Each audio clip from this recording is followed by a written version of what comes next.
Hi, so today we are going to talk about the homework chapter 5. Okay, so for first, we want to look at the problem 5.1. So in here, we want to prove that the magnetic field can be shown as this form. Okay, magnetic field is equal to mu in I over 4 pi times gradient big omega. Okay, where big omega is the solid angle. Okay, so we just start from the magnetic field, the integration term like this, and we take the I component. Okay, so we just dot the SI. Okay, and so this term here, this term can be, we first tackle the integration part, and we will visualize it will be the same as this. So first, we just use the Stokes theory to change the L to the A. Okay, so we need to times extra curl in the first term, and then we just use the relation between these two curl and decompose into four terms, and you will see that first term here it will become 0 because the divergence is at axis at the prop system, and so when you take out the x, it will become 0. Okay, and the second term, this it will become the delta function. Where delta function after integral over the surface, it will become 0. Okay, because we will not integral over the s prime. Okay, so the second term will become the 2. And the third term will remain. And the final term is by the same reason. Here is the del acting on the x. So del prop, okay, x and x. So here it will become 0. So we only left the third term as this. And also the third term, it can be written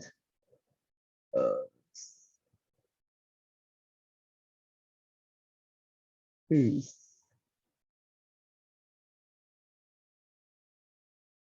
sorry, yeah, here, the third term will become this. Okay, we lose the minus sign here, sorry. And so we just simply look at this as the A will become the R squared times the omega. And gradient this, it will become the minus R squared of 1 over R squared. Okay, minus 1 over R squared. So these two terms will multiply to each other, then it will give us the integral over just solid angle, okay, the omega. So the total value will become the partial s times R partial x acting on the omega. So the total magnetic field will become this. Okay, so here is our final result. And then for the problem 5.3, okay, for problem 5.3, we want to calculate the magnetic field as z direction. So we just use the magnetic field as this, and we just integral over one loop. It will give us this. Okay, because D is the distance between the source and our Z. Okay, it's the distance between these two. Okay, D squared, so R is equals to D and I is equals to I, so we just use DL curl R, which is 2 pi times sine theta. Okay, then we change D to A over sine theta. Then it will become this. So in here, we know the one loop, the magnetic field contributed by one loop is this. So we just, if we want to calculate the total B field, we have to integrate the HBZ over the whole term, the whole n term. Okay, so we need to the n, and the n we can use the geometry relation, and we will show that the n is equals to n times this. Okay, a over sine square times this theta. So we change this into our integration. Then we can easily get the final result as this. Okay. And then for the problem 5.6, for problem 5.6, we need to calculate the magnetic field inside the cylindrical conductor of a radius A, okay, with a hole of radius B parallel to a distance D, right, from the cylindrical axis. So we just simply use the linear idea, okay, linear prediction. So the total B field will become equals to B field with no holes plus B field holes. So this two term will easily can be shown as this. And so we just need to calculate the I and the I prime is what? Okay, so the I will equals to pi times rho square times J, okay, ADJ. And I prime is minus pi rho prime square times J, okay. So we just substitute these two into our B field relation. Then we can get this. And we will know that from the geometry relation, the rho minus rho prime will equals to D. Okay, so we can know this. Here, rho phi direction minus rho prime phi prime direction will equals to Z cross D. So the total B field can be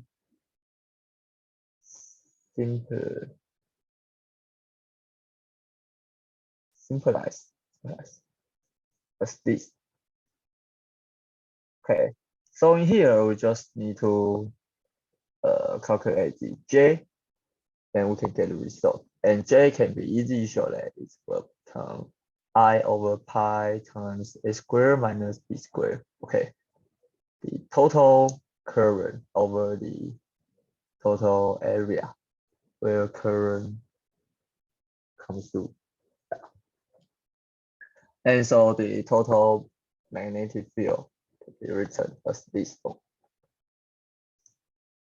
And here for the problem 5.18, here we want to calculate the magnetic field contributed. We want to calculate the force. Okay, sorry.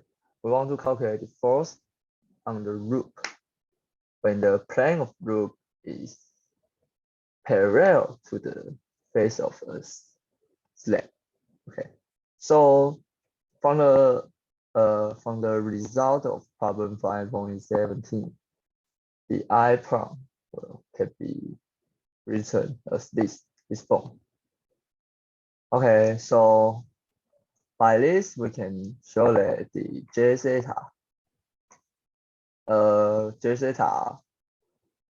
of the parallel face J theta can be written as this. Okay, very complex result. And then from the 5.4 48 and 5.49, the magnetic field can be written as these two forms. Okay, so if we want to calculate the force, we just need to use the relation here, this. So the force will equals to integration of current density curl magnetic field. Okay, integral over the whole volume. So we just substitute the current density and the magnetic field we have, then do the very difficult integration, and we can get the final result as this. Okay, you can check by yourself. And then for the problem B, we want to look at the force by the perpendicular loop, okay, to the stem, perpendicular to the stem. And so in this condition, the current density can be written as this form. It's still very complex.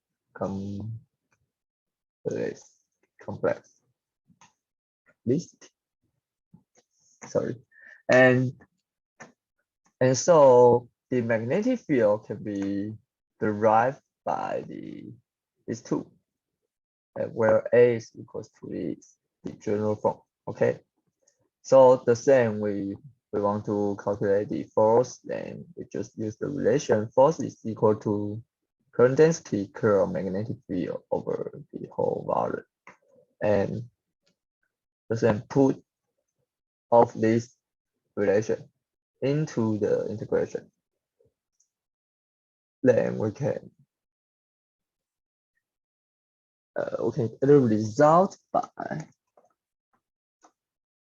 this very difficult integration and get the results. These two, okay, these two different direction, where the first term is in the rho direction and the second term is in the z direction. Okay, so here's the force. And for problem C, we want to show the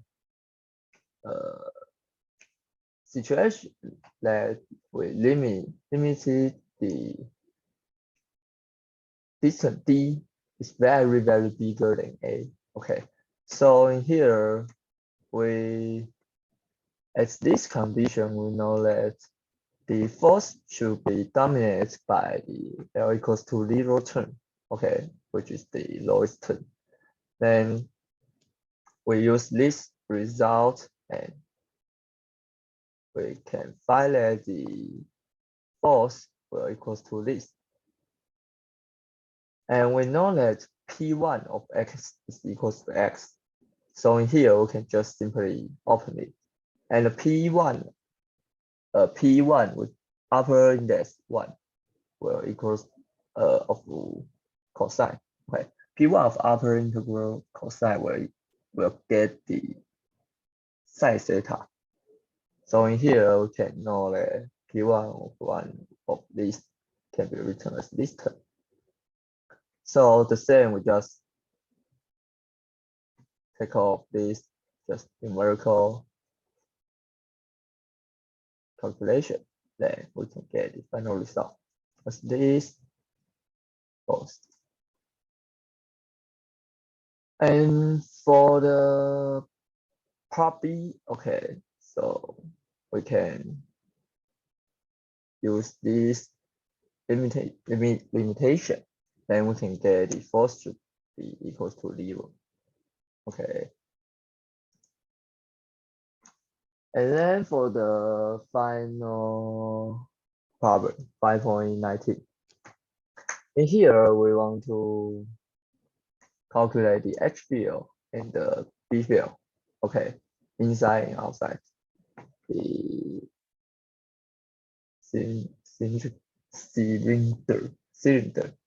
Okay, circular cylinder. And the cylinder is a hard material, which means it has no free current. Okay, no free J. Okay, J free, no J free. So we can know that the H field can be written as minus gradient phi n. And so the phi n can be written as listed. So in here, we just need to calculate the gradient n and n dot n. So the gradient n of this n is well equals to 0. Okay, very obvious because n0 is a constant. So here it becomes 0. And n prime dot n will equals to n0 on the top and minus n on the bottom. Okay, these two surfaces. And all the other x will become 0. Okay, all the other surface. So we can know that the phi n is just equals to only the second integration. Okay, second term. Because first term will give us 0. And here we just need to check out only two surfaces, which is the top surface and bottom surface. So for the top surface, you can know that it will become dA can be written as R, a rho prong d rho prong times d phi prong. Okay, and phi give an integration of phi is symmetry, so give us 2 parts. Okay, so here we can get m ring over 2. Okay, and here we just need to take out the integration of R, rho prong. And also in the bottom surface, we do the same process. And then we can get the final result as this. Okay, so here we get our phi n. And after get phi n, we can show that for the z inside the cylinder, which means absolute value of z will less than L over 2. Then these two absolute value of these two can calculate and become this 2z. Okay, so in here the H field is equal to minus gradient phi, then it will become this. And also the magnetic field is equal to mu0 times H field plus m. So you will easy to find that the B field will equal to this. And also for the case outside the cylinder, which means the absolute value of z is bigger than L of 2, then the phi n will become this. And also the H field will equals to minus gradient phi n, so it will become this term. And also the magnetic field will become mu ln times H ln plus mu ln times H plus m. And here, because we are focused on the outside, so we're outside here, there's no n field. Okay, we have no m. So the magnetic field, B field, is just equals to mu0 times H. So it will become this term. Okay, and for the part B, we just plot the actual field as this two. You can check.